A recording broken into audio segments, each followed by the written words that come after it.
أعوذ بالله من الشيطان الرجيم. بسم الله الرحمن الرحيم. ألف لام ميم صاد. كتاب أنزل إليك فلا يكن في صدرك حرج منه لتنذر به وذكرى للمؤمنين. اتبعوا ما أنزل إليكم من ربكم ولا تتبعوا من دونه أولياء قليلا ما تذكرون. وكم من قرية أهلكناها فجاءها بأسنا بياتا أو هم قائلون.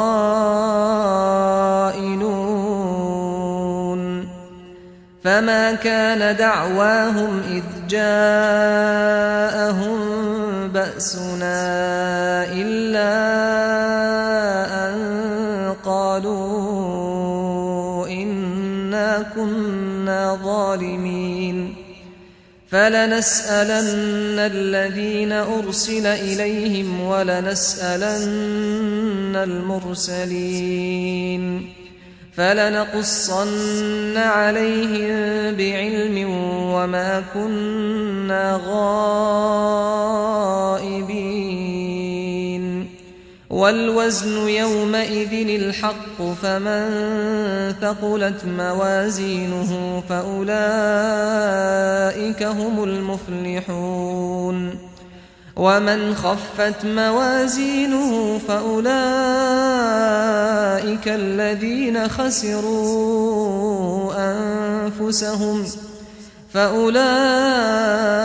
الذين خسروا أنفسهم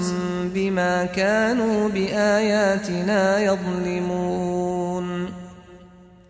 ولقد مكناكم في الأرض وجعلنا لكم فيها معايش قليلا ما تشكرون. ولقد خلقناكم ثم صورناكم ثم قلنا للملائكة اسجدوا لآدم فسجدوا إلا إبليس لم يكن من الساجدين. قال ما منعك ألا تسجد إذ أمرتك؟ قال أنا خير منه خلقتني من نار وخلقته من طين. قال فاهبط منها فما يكون لك أن تتكبر فيها فاخرج إنك من الصاغرين. قال أنظرني إلى يوم يبعثون. قال إنك من المنظرين. قال فبما أغويتني لأقعدن لهم صراطك المستقيم ثم لآتينهم من بين أيديهم ومن خلفهم وعن أيمانهم وعن شمائلهم ولا تجد أكثرهم شاكرين. قال اخرج منها مذءوما مدحورا لمن تبعك منهم لأملأن جهنم منكم أجمعين. ويا آدم اسكن أنت وزوجك الجنة فكلا من حيث شئتما ولا تقربا هذه الشجرة فتكونا من الظالمين. فوسوس لهما الشيطان ليبدي لهما ما وري عنهما من سوآتهما وقال ما نهاكما ربكما عن هذه الشجرة إلا أن تكونا ملكين أو تكونا من الخالدين وقاسمهما إني لكما لمن الناصحين فدلاهما بغرور فلما ذاقا الشجرة بدت لهما سوآتهما وطفقا يخصفان عليهما من ورق الجنة وناداهما ربهما ألم أنهكما عن تلكما الشجرة وأقل لكما إن الشيطان لكما عدو مبين قالا ربنا ظلمنا أنفسنا وإن لم تغفر لنا وترحمنا لنكونن من الخاسرين قال اهبطوا بعضكم لبعض عدو ولكم في الأرض مستقر ومتاع إلى حين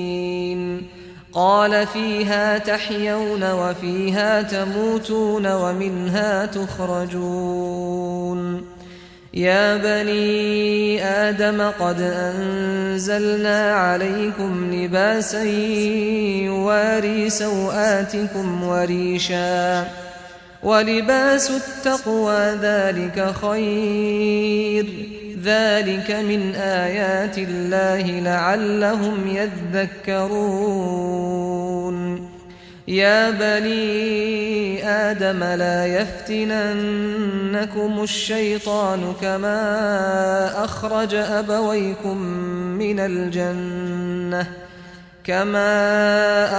أبويكم من الجنة ينزع عنهما لباسهما ليريهما سوآتهما إنه يراكم هو وقبيله من حيث لا ترونهم إنا جعلنا الشياطين أولياء للذين لا يؤمنون وإذا فعلوا فاحشة قالوا وجدنا عليها آباءنا والله أمرنا بها قل إن الله لا يأمر بالفحشاء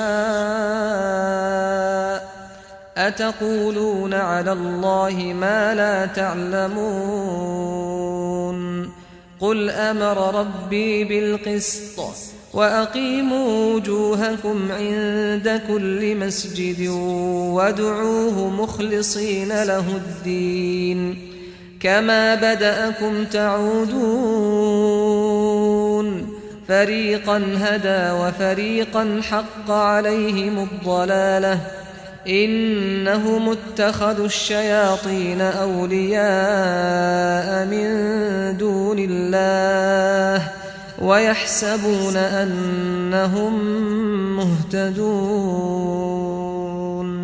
يا بني آدم خذوا زينتكم عند كل مسجد وكلوا واشربوا ولا تسرفوا إنه لا يحب المسرفين قل من حرم زينة الله التي أخرج لعباده والطيبات من الرزق قل هي للذين آمنوا في الحياة الدنيا خالصة يوم القيامة كذلك نفصل الآيات لقوم يعلمون قل إنما حرم ربي الفواحش ما ظهر منها وما بطن والإثم والبغي بغير الحق وأن تشركوا بالله ما لم ينزل به سلطانا وأن تقولوا على الله ما لا تعلمون ولكل أمة أجل فإذا جاء أجلهم لا يستأخرون ساعة ولا يستقدمون يا بني آدم إما يأتينكم رسل منكم يقصون عليكم آياتي فمن اتقى وأصلح فلا خوف عليهم ولا هم يحزنون والذين كذبوا بآياتنا واستكبروا عنها أولئك أصحاب النار هم فيها خالدون فمن أظلم ممن افترى على الله كذبا أو كذب بآياته أولئك ينالهم نصيبهم من الكتاب حتى إذا جاءتهم رسلنا يتوفونهم قالوا أين ما كنتم تدعون من دون الله قالوا ضلوا عنا وشهدوا على أنفسهم أنهم كانوا كافرين قال ادخلوا في قد خلت من قبلكم من الجن والإنس في النار كلما دخلت أمة لعنت أختها حتى إذا اداركوا فيها جميعا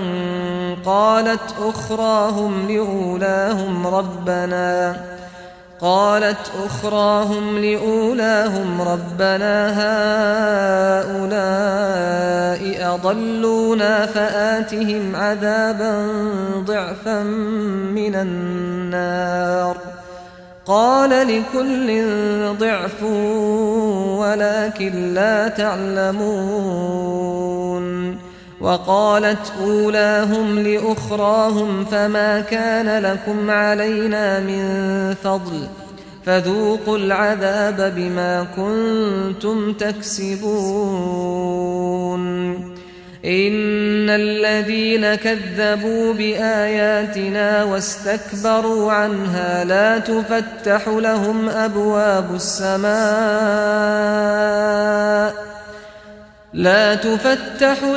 أبواب السماء ولا يدخلون الجنة حتى يلج الجمل في سم الخياط وكذلك نجزي المجرمين لهم من جهنم مهاد ومن فوقهم غواش وكذلك نجزي الظالمين والذين آمنوا وعملوا الصالحات لا نكلف نفسا إلا وسعها أولئك أصحاب الجنة هم فيها خالدون ونزعنا ما في صدورهم من غل تجري من تحتهم الأنهار وقالوا الحمد لله الذي هدانا لهذا وما كنا لنهتدي لولا أن هدانا الله لقد جاءت رسل ربنا بالحق ونودوا أن تلكم الجنة أورثتموها بما كنتم تعملون ونادى أصحاب الجنة أصحاب النار أن قد وجدنا ما وعدنا ربنا حقا فهل وجدتم ما وعد ربكم حقا قالوا نعم فأذن مؤذن بينهم اللعنة الله على الظالمين الذين يصدون عن سبيل الله ويبغونها عوجا وهم بالآخرة كافرون وبينهما حجاب وعلى الأعراف رجال يعرفون كلا بسيماهم ونادوا أصحاب الجنة أن سلام عليكم لم يدخلوها وهم يطمعون وإذا صرفت أبصارهم تلقاء أصحاب النار قالوا ربنا لا تجعلنا مع القوم الظالمين ونادى أصحاب الأعراف رجالا يعرفونهم بسيماهم قالوا ما أغنى عنكم جمعكم وما كنتم تستكبرون أهؤلاء الذين أقسمتم لا ينالهم الله برحمة ادخلوا الجنة لا خوف عليكم ولا أنتم تحزنون ونادى أصحاب النار أصحاب الجنة أن أفيضوا علينا من الماء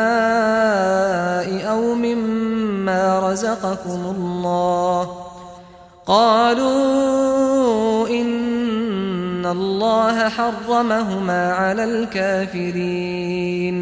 الذين اتخذوا دينهم لهوا ولعبا وغرتهم الحياة الدنيا فاليوم ننساهم كما نسوا لقاء يومهم هذا وما كانوا بآياتنا يجحدون ولقد جئناهم بكتاب فصلناه على علم هدى ورحمة لقوم يؤمنون هل ينظرون إلا تأويله يوم يأتي تأويله يقول الذين نسوه من قبل قد جاءت رسل ربنا بالحق فهل لنا من شفعاء فيشفعوا لنا أو نرد فنعمل غير الذي كنا نعمل قد خسروا أنفسهم وضل عنهم ما كانوا يفترون إن ربكم الله الذي خلق السماوات والأرض في 6 أيام ثم استوى على العرش يغشي الليل النهار يطلبه حثيثا والشمس والقمر والنجوم مسخرات بأمره ألا له الخلق والأمر تبارك الله رب العالمين ادعوا ربكم تضرعا وخفية إنه لا يحب المعتدين ولا تفسدوا في الأرض بعد إصلاحها وادعوه خوفا وطمعا إن رحمة الله قريب من المحسنين وهو الذي يرسل الرياح بشرا بين يدي رحمته حتى إذا أقلت سحابا ثقالا سقناه لبلد ميت فأنزلنا به الماء فأخرجنا به من كل الثمرات كذلك نخرج الموتى لعلكم تذكرون والبلد الطيب يخرج نباته بإذن ربه والذي خبث لا يخرج إلا نكدا كذلك نصرف الآيات لقوم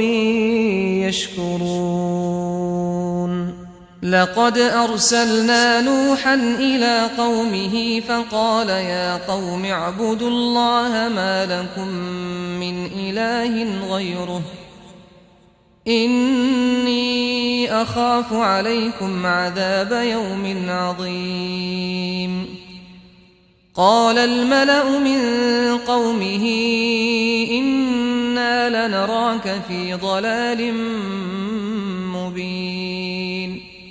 قال يا قوم ليس بي ضلالة ولكني رسول من رب العالمين أبلغكم رسالات ربي وأنصح لكم وأعلم من الله ما لا تعلمون أوعجبتم أن جاءكم ذكر من ربكم على رجل منكم لينذركم ولتتقوا ولعلكم ترحمون فكذبوه فأنجيناه والذين معه في الفلك وأغرقنا الذين كذبوا بآياتنا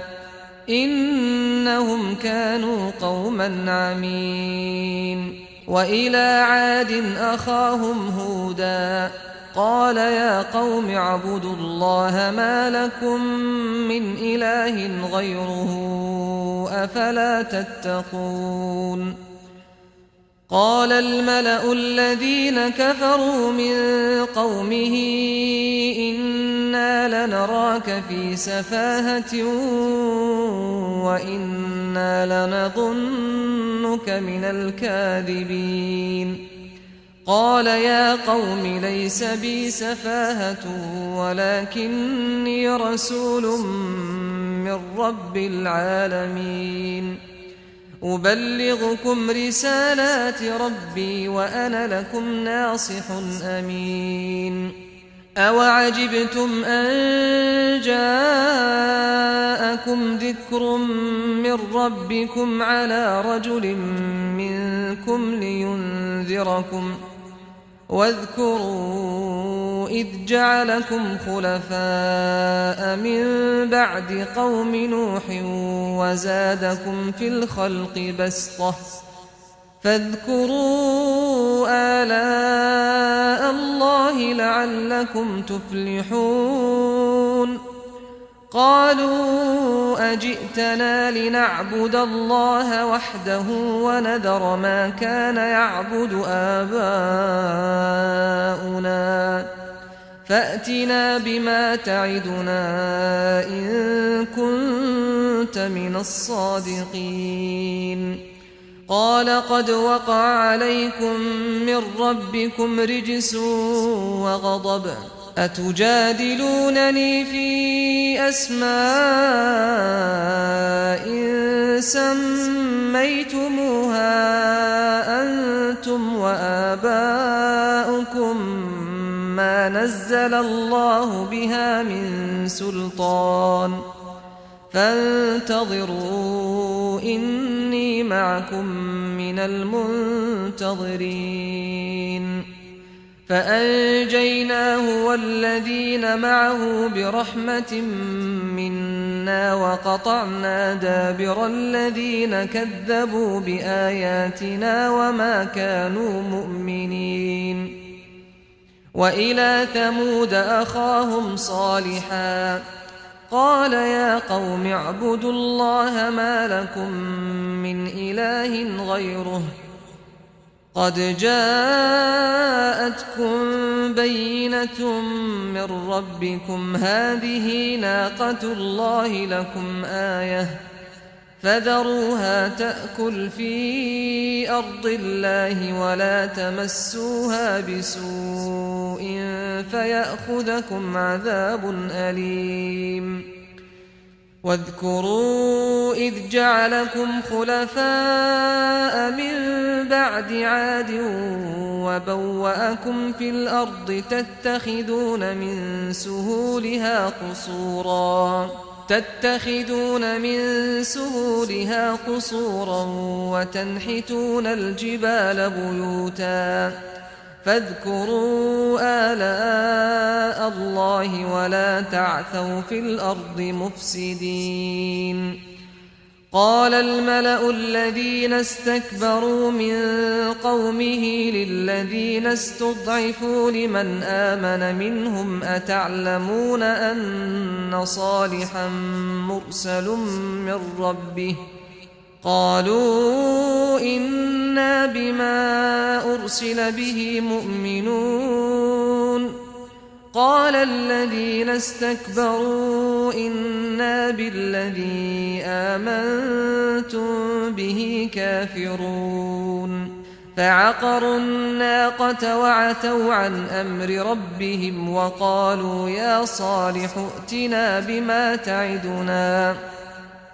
وقالوا يا صالح ائتنا بما تعدنا إن كنت من المرسلين فأخذتهم الرجفة فأصبحوا في دارهم جاثمين فتولى عنهم وقال يا قوم لقد أبلغتكم رسالة ربي ونصحت لكم ولكن لا تحبون الناصحين ولوطا إذ قال لقومه أتأتون الفاحشة ما سبقكم بها من أحد من العالمين إنكم لتأتون الرجال شهوة من دون النساء بل أنتم قوم مسرفون وما كان جواب قومه إلا أن قالوا أخرجوهم من قريتكم إنهم أناس يتطهرون فأنجيناه وأهله إلا امرأته كانت من الغابرين وأمطرنا عليهم مطرا فانظر كيف كان عاقبة المجرمين وإلى مدين أخاهم شعيبا قال يا قوم اعبدوا الله ما لكم من إله غيره قد جاءتكم بينة من ربكم فأوفوا الكيل والميزان ولا تبخسوا الناس أشياءهم ولا تفسدوا في الأرض بعد إصلاحها ذلكم خير لكم إن كنتم مؤمنين ولا تقعدوا بكل صراط توعدون وتصدون عن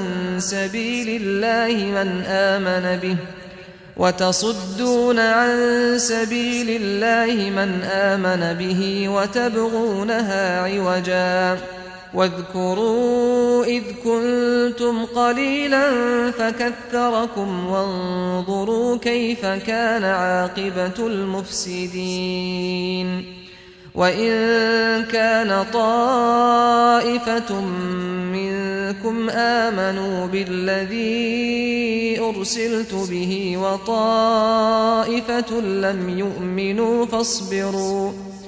فاصبروا حتى يحكم الله بيننا وهو خير الحاكمين قال الملأ الذين استكبروا من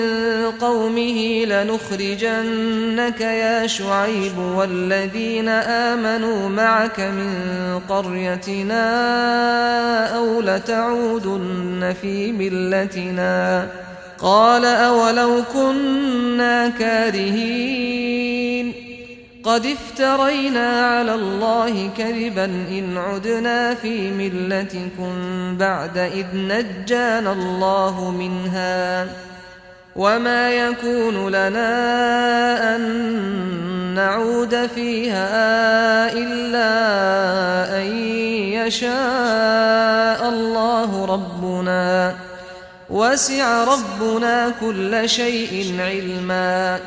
على الله توكلنا ربنا افتح بيننا وبين قومنا بالحق وأنت خير الفاتحين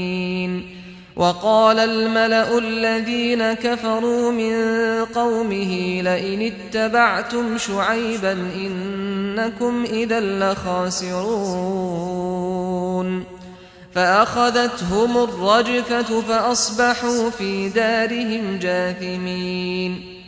الذين كذبوا شعيبا كأن لم يغنوا فيها الذين كذبوا شعيبا كانوا هم الخاسرين فتولى عنهم وقال يا قوم لقد أبلغتكم رسالات ربي ونصحت لكم فكيف آسى على قوم كافرين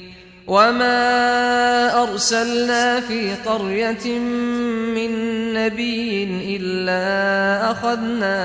أهلها بالبأساء والضراء لعلهم يضرعون ثم بدلنا مكان السيئة الحسنة حتى عفوا وقالوا قد مس آباءنا الضراء والسراء فأخذناهم بغتة وهم لا يشعرون ولو أن أهل القرى آمنوا واتقوا لفتحنا عليهم بركات من السماء والأرض ولكن كذبوا فأخذناهم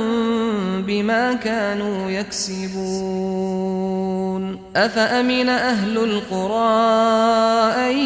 يأتيهم بأسنا بياتا وهم نائمون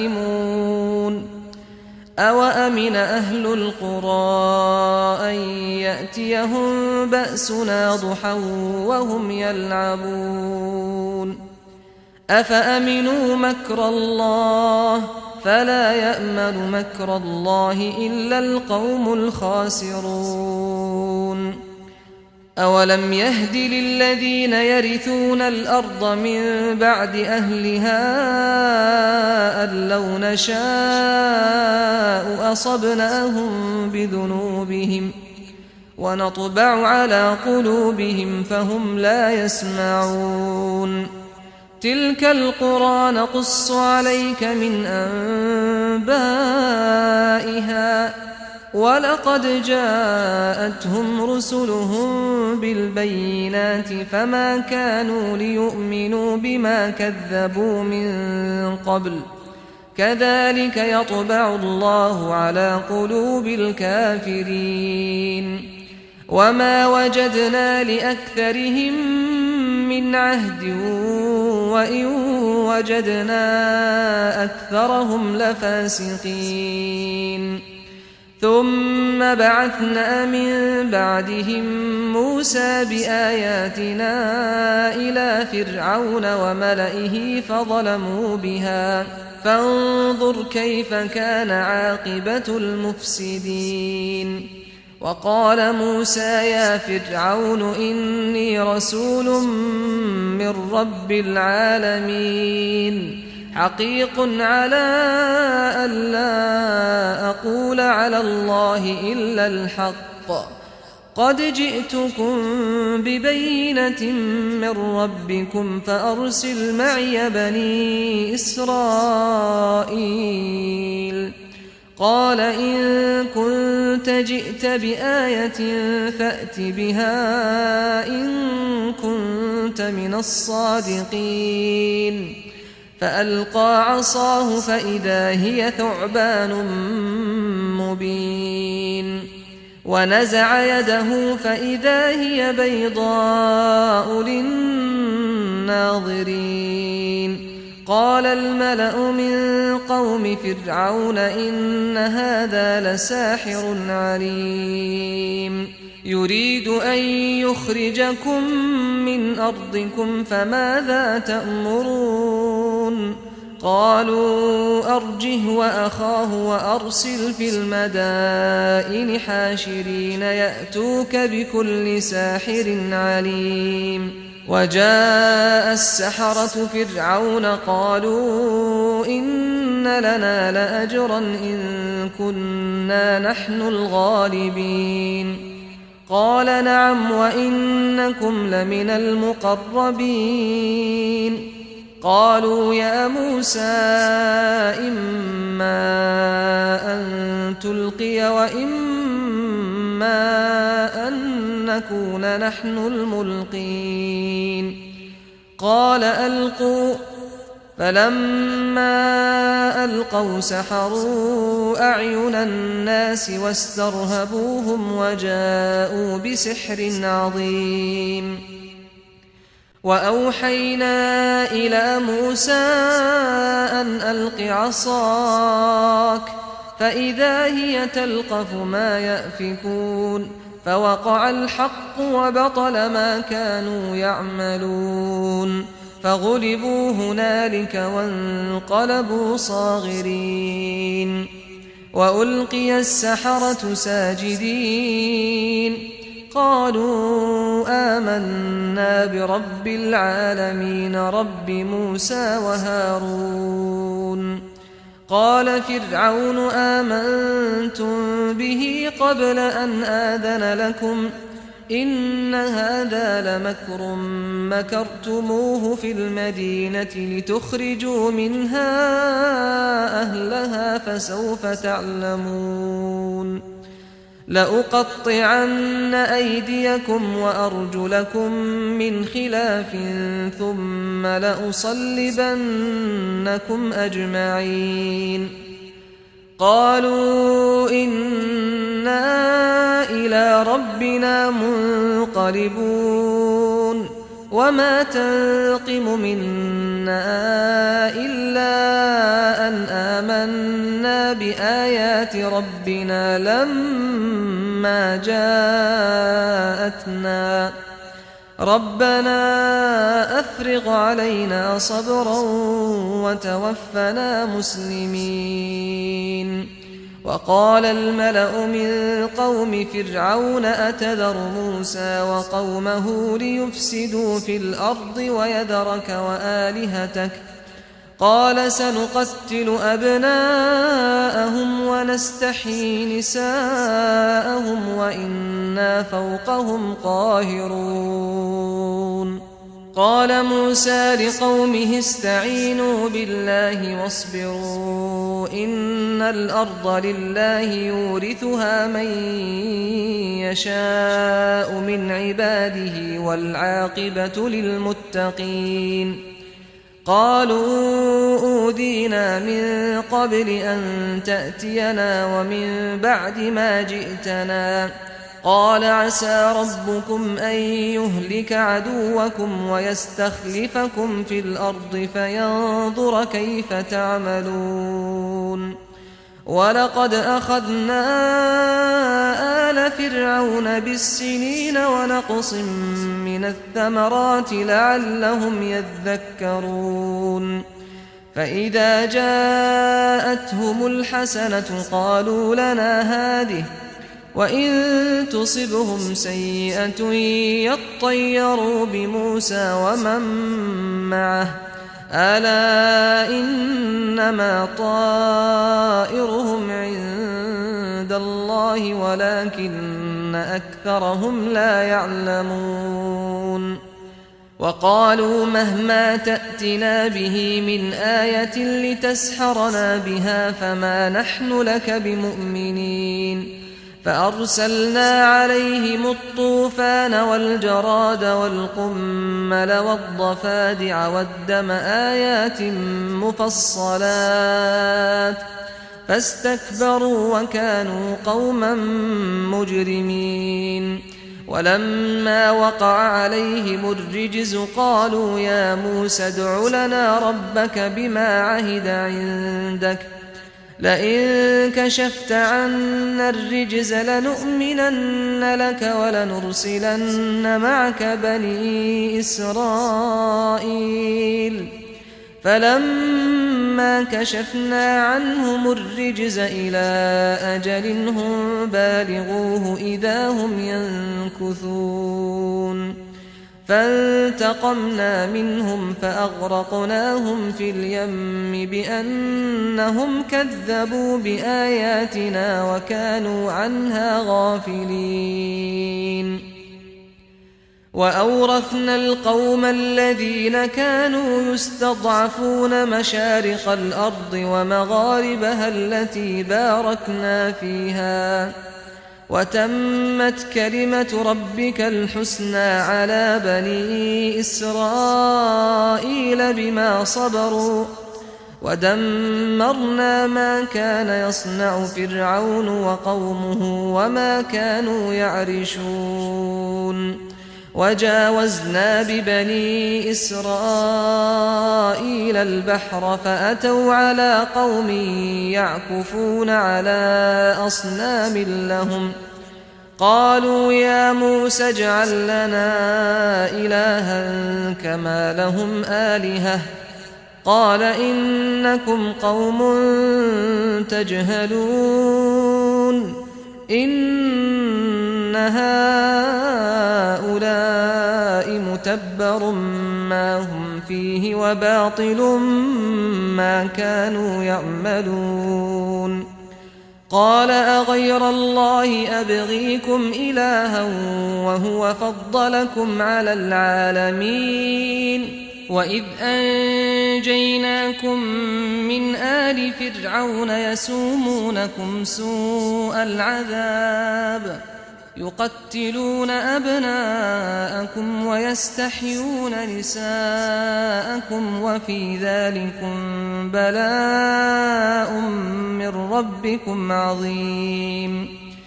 وواعدنا موسى 30 ليلة وأتممناها ب10 فتم ميقات ربه 40 ليلة وقال موسى لأخيه هارون اخلفني في قومي وأصلح ولا تتبع سبيل المفسدين ولما جاء موسى لميقاتنا وكلمه ربه قال رب أرني أنظر إليك قال لن تراني ولكن انظر إلى الجبل فإن استقر مكانه فسوف تراني فلما تجلى ربه للجبل جعله دكا وخر موسى صعقا فلما أفاق قال سبحانك تبت إليك وأنا أول المؤمنين قال يا موسى إني اصطفيتك على الناس برسالاتي وبكلامي فخذ ما آتيتك وكن من الشاكرين وكتبنا له في الألواح من كل شيء موعظة وتفصيلا لكل شيء فخذها بقوة وأمر قومك يأخذوا بأحسنها سأريكم دار الفاسقين سأصرف عن آياتي الذين يتكبرون في الأرض بغير الحق وإن يروا كل آية لا يؤمنوا بها وإن يروا سبيل الرشد لا يتخذوه سبيلا وإن يروا سبيل الغي يتخذوه سبيلا ذلك بأنهم كذبوا بآياتنا وكانوا عنها غافلين والذين كذبوا بآياتنا ولقاء الآخرة حبطت أعمالهم هل يجزون إلا ما كانوا يعملون واتخذ قوم موسى من بعده من حليهم عجلا جسدا له خوار ألم يروا أنه لا يكلمهم ولا يهديهم سبيلا اتخذوه وكانوا ظالمين ولما سقط في أيديهم ورأوا أنهم قد ضلوا قالوا لئن لم يرحمنا ربنا ويغفر لنا لنكونن من الخاسرين ولما رجع موسى إلى قومه غضبان أسفا قال بئس ما خلفتموني من بعدي أعجلتم أمر ربكم وألقى الألواح وأخذ برأس أخيه يجره إليه قال ابن أم إن القوم استضعفوني وكادوا يقتلونني فلا تشمت بي الأعداء ولا تجعلني مع القوم الظالمين قال رب اغفر لي ولأخي وأدخلنا في رحمتك وأنت أرحم الراحمين إن الذين اتخذوا العجل سينالهم غضب من ربهم وذلة في الحياة الدنيا وكذلك نجزي المفترين والذين عملوا السيئات ثم تابوا من بعدها وآمنوا إن ربك من بعدها لغفور رحيم ولما سكت عن موسى الغضب أخذ الألواح وفي نسختها هدى ورحمة للذين هم لربهم يرهبون واختار موسى قومه 70 رجلا لميقاتنا فلما أخذتهم الرجفة قال رب لو شئت أهلكتهم من قبل وإياي أتهلكنا بما فعل السفهاء منا إن هي إلا فتنتك تضل بها من تشاء وتهدي من تشاء أنت ولينا فاغفر لنا وارحمنا وأنت خير الغافرين واكتب لنا في هذه الدنيا حسنة وفي الآخرة إنا هدنا إليك قال عذابي أصيب به من أشاء ورحمتي وسعت كل شيء فسأكتبها للذين يتقون ويؤتون الزكاة والذين هم بآياتنا يؤمنون الذين يتبعون الرسول النبي الأمي الذي يجدونه مكتوبا عندهم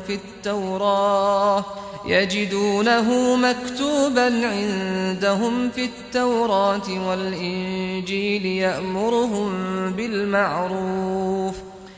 يأمرهم بالمعروف وينهاهم عن المنكر ويحل لهم الطيبات ويحرم عليهم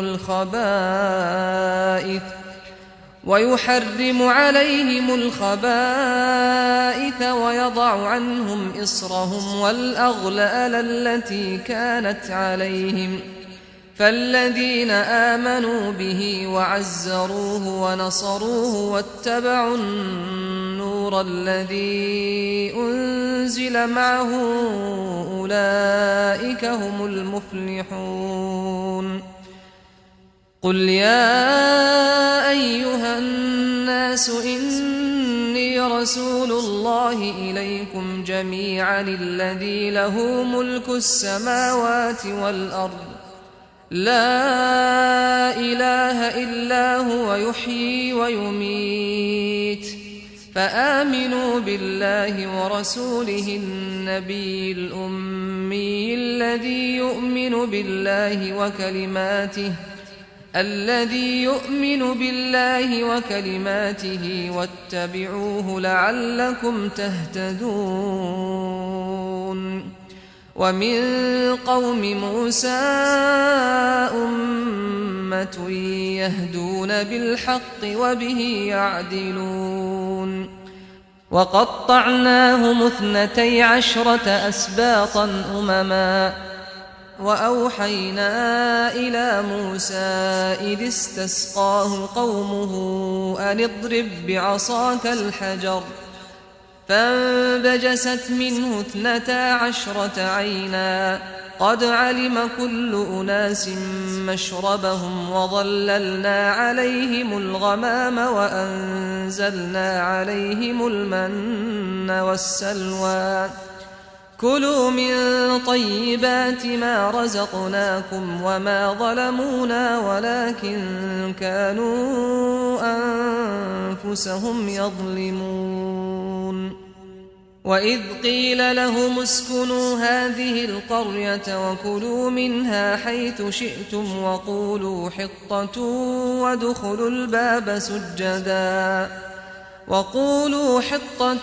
وادخلوا الباب سجدا نغفر لكم خطيئاتكم سنزيد المحسنين فبدل الذين ظلموا منهم قولا غير الذي قيل لهم فأرسلنا عليهم رجزا من السماء بما كانوا يظلمون واسألهم عن القرية التي كانت حاضرة البحر إذ يعدون في السبت إذ تأتيهم حيتانهم يوم سبتهم شرعا ويوم لا يسبتون لا تأتيهم كذلك نبلوهم بما كانوا يفسقون وإذ قالت أمة منهم لم تعظون قوما الله مهلكهم أو معذبهم عذابا شديدا قالوا معذرة إلى ربكم ولعلهم يتقون فلما نسوا ما ذكروا به أنجينا الذين ينهون عن السوء وأخذنا الذين ظلموا بعذاب بئيس بما كانوا يفسقون فلما عتوا عما نهوا عنه قلنا لهم كونوا قردة خاسئين وإذ تأذن ربك ليبعثن عليهم إلى يوم القيامة من يسومهم سوء العذاب إن ربك لسريع العقاب وإنه لغفور رحيم وقطعناهم في الأرض أمما منهم الصالحون ومنهم دون ذلك وبلوناهم بالحسنات والسيئات لعلهم يرجعون فخلف من بعدهم خلف ورثوا الكتاب يأخذون عرض هذا الأدنى ويقولون سيغفر لنا وإن يأتهم عرض مثله يأخذوه ألم يؤخذ عليهم ميثاق الكتاب ألا يقولوا على الله إلا الحق ودرسوا ما فيه والدار الآخرة خير للذين يتقون أفلا تعقلون والذين يمسكون بالكتاب وأقاموا الصلاة إنا إنا لا نضيع أجر المصلحين وإذ نتقنا الجبل فوقهم كأنه ظلة وظنوا أنه واقع بهم خذوا ما آتيناكم بقوة واذكروا ما فيه لعلكم تتقون وإذ أخذ ربك من بني آدم من ظهورهم ذريتهم وأشهدهم على أنفسهم ألست بربكم قالوا بلى شهدنا أن تقولوا يوم القيامة إنا كنا عن هذا غافلين أو تقولوا إنما أشرك آباؤنا من قبل وكنا ذرية من بعدهم أفتهلكنا بما فعل المبطلون وكذلك نفصل الآيات ولعلهم يرجعون واتل عليهم نبأ الذي آتيناه آياتنا فانسلخ منها فأتبعه الشيطان فكان من الغاوين ولو شئنا لرفعناه بها ولكنه أخلد إلى الأرض واتبع هواه فمثله كمثل الكلب إن تحمل عليه يلهث أو تتركه يلهث ذلك مثل القوم الذين كذبوا بآياتنا فاقصص القصص لعلهم يتفكرون ساء مثلا القوم الذين كذبوا بآياتنا وأنفسهم كانوا يظلمون من يهد الله فهو المهتدي ومن يضلل فأولئك هم الخاسرون ولقد ذرأنا لجهنم كثيرا من الجن والإنس لهم قلوب لا يفقهون بها ولهم أعين لا يبصرون بها ولهم آذان لا يسمعون بها أولئك كالأنعام بل هم أضل أولئك هم الغافلون ولله الأسماء الحسنى فادعوه بها وذروا الذين يلحدون في أسمائه سيجزون ما كانوا يعملون وممن خلقنا أمة يهدون بالحق وبه يعدلون والذين كذبوا بآياتنا سنستدرجهم من حيث لا يعلمون وأملي لهم إن كيدي متين أولم يتفكروا ما بصاحبهم من جنة إن هو إلا نذير مبين أولم ينظروا في ملكوت السماوات والأرض وما خلق الله من شيء وأن عسى أن يكون قد اقترب أجلهم فبأي حديث بعده يؤمنون من يضلل الله فلا هادي له ويذرهم في طغيانهم يعمهون يسألونك عن الساعة أيان مرساها قل إنما علمها عند ربي لا يجليها لوقتها إلا هو ثقلت في السماوات والأرض لا تأتيكم إلا بغتة يسألونك كأنك حفي عنها قل إنما علمها عند الله ولكن أكثر الناس لا يعلمون قل لا أملك لنفسي نفعا ولا ضرا إلا ما شاء الله ولو كنت أعلم الغيب لاستكثرت من الخير وما مسني السوء إن أنا إلا نذير وبشير لقوم يؤمنون هو الذي خلقكم من نفس واحدة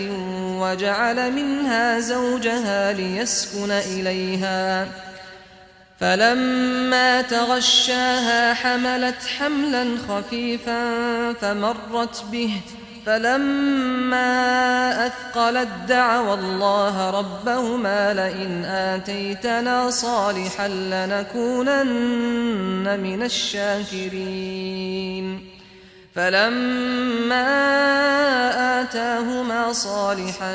جعلا له شركاء فيما آتاهما فتعالى الله عما يشركون أيشركون ما لا يخلق شيئا وهم يخلقون